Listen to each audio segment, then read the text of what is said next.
Kelvin Verdong bicara peluang timnas Indonesia di ronde ketiga kualifikasi Piala Dunia. Surabaya ajukan Stadion GBT sebagai venue laga timnas Indonesia versus Jepang di kualifikasi Piala Dunia 2026. Manajer timnas Indonesia muda tegaskan pemain naturalisasi yang tidak bagus akan dicoret. Komentar Evan Dimas melihat timnas Indonesia di era Sintayong. Safi Salikini kagum dengan skuad Garuda. Erick Thohir ungkap jadwal kembalinya Sintayong ke Indonesia. Klub wajib mainkan pemain timnas Indonesia di Piala Presiden 2024. Kelvin Verdong bicara peluang timnas Indonesia di ronde ketiga kualifikasi Piala Dunia. Kelvin Verdong mengungkapkan pandangannya mengenai peluang tim Garuda dalam menghadapi ronde ketiga kualifikasi Piala Dunia. Menurut Verdong, timnas Indonesia akan menghadapi rintangan yang sulit di ronde ketiga. Dia mengakui bahwa ada banyak negara kuat dalam grup tersebut yang akan menjadi tantangan besar bagi Indonesia. Meski mengakui kesulitan yang ada, Verdong merasa antusias untuk melalui pertandingan di ronde ketiga bersama timnas Indonesia. Ia menantikan pengalaman berbeda yang akan dihadapinya bersama tim. Pertandingan perdana timnas Indonesia melawan Australia dan Arab Saudi akan menjadi pengalaman yang menarik bagi Verdong. Pertandingan pertama timnas Indonesia dijadwalkan melawan Arab Saudi, diikuti oleh pertandingan melawan Australia di kandang. Surabaya ajukan Stadion GBT sebagai venue laga timnas Indonesia versus Jepang di kualifikasi Piala Dunia 2026. Pemkot Surabaya mengajukan Stadion Gelora Bung Tomo sebagai kandang laga timnas Indonesia saat melawan Jepang. Wali Kota Surabaya Eri Cahyadi menyebut bahwa pengajuan itu sudah disampaikan kepada Ketua Umum PSSI Erick Thohir. Untuk laga kandang timnas Indonesia melawan Australia pada 10 September, Surabaya sudah dipastikan sebagai tuan rumah. Namun untuk pertandingan melawan Jepang, PSSI belum memberikan persetujuan. Jadwal terdekat untuk pertandingan sepak bola di Surabaya adalah Piala AFF U19. Eri mengklaim ada dua stadion yang siap dipakai untuk gelaran ini, yaitu Stadion GBT dan Stadion Gelora 10 November. Eri Cahyadi menegaskan bahwa Surabaya telah melakukan berbagai persiapan untuk memastikan kelayakan Stadion GBT sebagai venue pertandingan penting ini. Infrastruktur, fasilitas dan kenyamanan penonton menjadi prioritas utama dalam persiapan tersebut. Pemerintah Kota Surabaya juga bekerja sama dengan berbagai pihak untuk memastikan bahwa semua aspek teknis dan logistik terkait penyelenggaraan pertandingan dapat berjalan dengan lancar. Dengan pengalaman menjadi tuan rumah berbagai acara besar, Surabaya optimis dapat memberikan yang terbaik untuk timnas Indonesia dan para pendukungnya. Manajer timnas Indonesia muda tegaskan pemain naturalisasi yang tidak bagus akan dicoret. Manajer timnas Indonesia U17 dan U20, Ahmad Zaki Iskandar menegaskan bahwa pemain naturalisasi yang tidak menunjukkan performa bagus akan dicoret dari skuad.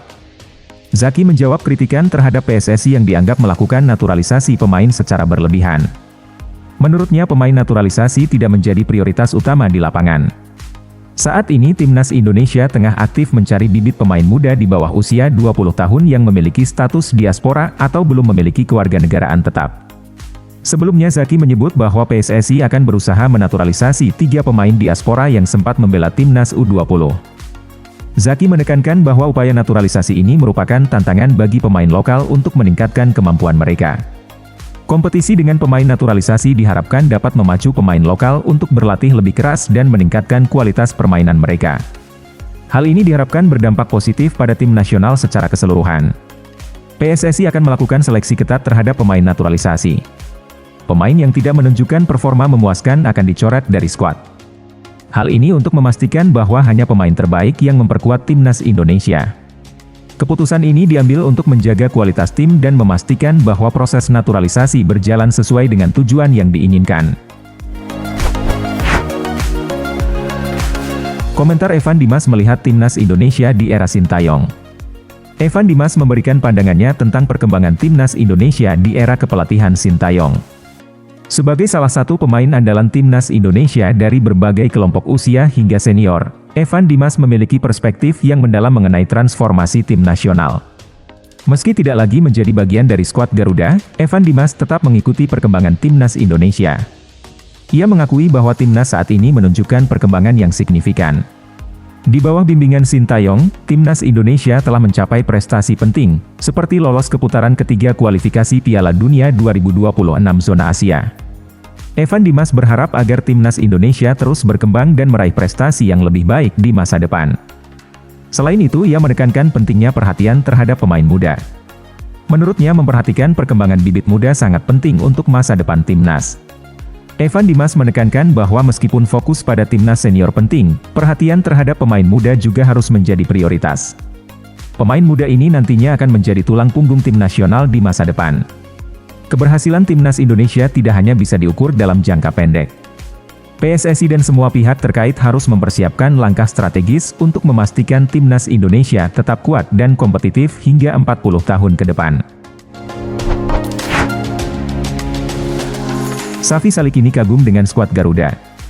Mantan striker tim nasional Malaysia, Safi Salih, kini mengungkapkan kekagumannya terhadap timnas Indonesia yang dilatih oleh Sintayong. Padahal, Safi Salih pernah menjadi mimpi buruk bagi timnas Indonesia saat ia mencetak 3 gol dalam 2 leg final Piala AFF 2010, yang membuat Malaysia meraih trofi tersebut. Safi Salih turut memantau perkembangan timnas Indonesia. Ia menyaksikan kemenangan telak timnas Indonesia 3-0 atas Vietnam di Hanoi pada Maret 2024. Safi Salih memberikan komentar positif tentang performa timnas Indonesia setelah pertandingan. "Saya harus mengakui timnas Indonesia memainkan permainan yang sangat mengesankan," ujarnya dalam sebuah wawancara. Menurutnya, skuad Garuda saat ini memiliki paket komplit di setiap lini permainan. Erick Thohir ungkap jadwal kembalinya Sintayong ke Indonesia. Ketua Umum PSSI Erick Thohir mengungkapkan jadwal kedatangan Sintayong ke Indonesia setelah menjalani operasi di Korea Selatan. Kehadiran Sintayong sangat dinantikan mengingat timnas Indonesia perlu mempersiapkan diri untuk kualifikasi Piala Dunia putaran ketiga. Sintayong baru-baru ini menjalani operasi di negara asalnya, Korea Selatan, dan belum kembali ke Indonesia.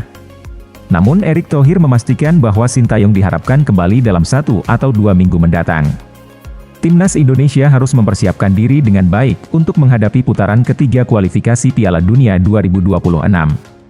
Jadwal pertandingan pertama Indonesia adalah melawan Arab Saudi pada 5 September. Kemudian menjamu Australia pada 10 September. Erick Thohir meminta seluruh pemain timnas Indonesia yang bermain di klub untuk menjaga kondisi fisik dan tetap bermain reguler.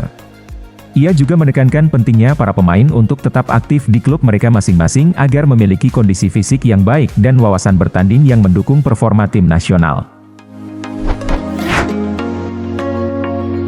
Klub wajib mainkan pemain timnas Indonesia di Piala Presiden 2024. Klub yang akan berlaga di Piala Presiden 2024 diwajibkan untuk memainkan pemain yang berlabel Tim Nasional Indonesia. Spekulasi mengenai kewajiban klub untuk memainkan pemain timnas Indonesia di Piala Presiden 2024 bukan sekadar wacana. Ide tersebut berasal dari Ketua Umum PSSI Erick Thohir dan bertujuan untuk memajukan sepak bola Indonesia. Namun ia juga menjelaskan bahwa aturan ini tidak akan terlalu kaku. Klub diizinkan untuk mengganti pemain di tengah babak agar dapat menjajal seluruh pemain yang ada. Meskipun ada kewajiban untuk memainkan pemain timnas, klub masih bisa melakukan pergantian pemain di tengah babak. Hal ini untuk memberikan fleksibilitas kepada klub yang sedang dalam proses trial pemain. Striker timnas Indonesia bocorkan kedatangan pemain keturunan baru ke skuad Garuda. Dimas Derajat mengungkapkan bahwa ada seorang pemain keturunan yang akan segera bergabung dengan skuad Garuda menjelang putaran ketiga kualifikasi Piala Dunia.